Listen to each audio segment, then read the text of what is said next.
Hey, it's Clay, and this will be a video chart on ticker symbol OHRP. We will take a look at the 30-minute time frame.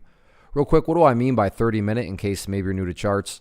Instead of each one of these candlesticks here representing 1 day's worth of price action, which is what you would normally see, each one represents 30 minutes. So while this here may look like several days worth of time, it's actually today's price action broken down into 30-minute time slices.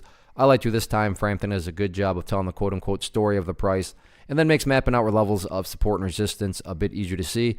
I don't mean to state the obvious, but I will anyways. Very nice movement today, not only from the price action perspective, but you look down here at the volume and well above average volume on the day. So a lot of eyeballs on this one. So let's map out some areas of support, and then we can talk areas of resistance. So the first level of support is what I would call the ideal level. And we say, hey Clay, what would make this chart look the absolute strongest going forward? And that would be if the price can stay up above $2.70. Now with that being said, don't get me wrong, I'm not saying that if the price falls below 270, then the entire chart is destroyed or anything like that. But yeah, if the price could manage to stay up above it, that would certainly be a huge sign of strength going forward.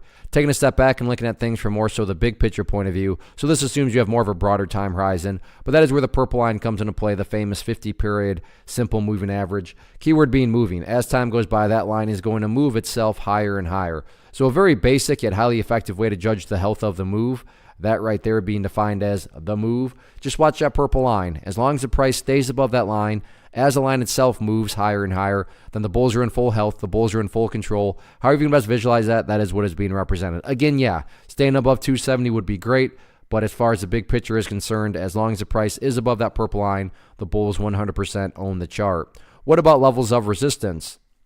Nothing complicated here other than the fact that the party stopped on a couple different instances right up here around the $3.20 mark, both there and then they're in the final 30 minutes, got again right up around that general area. So 320 will be public enemy number one and going into Thursday. On although, no doubt about it, very nice movement today, very nice movement during the final 30 minutes.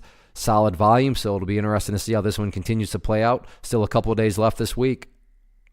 One of the biggest questions I get is, hey Clay, how do you find the stocks that you trade? So what I've done is put together a free resource guide where I talk about the tools that I use to locate stocks that I find interesting and think may have potential. So if that sounds like something that could add value to you as a trader, then click on the image that is up on the screen right now and I will email you the guide. The guide itself is very short and to the point, and best part, it's completely free. Thanks for watching the video. Let me know if you have any questions.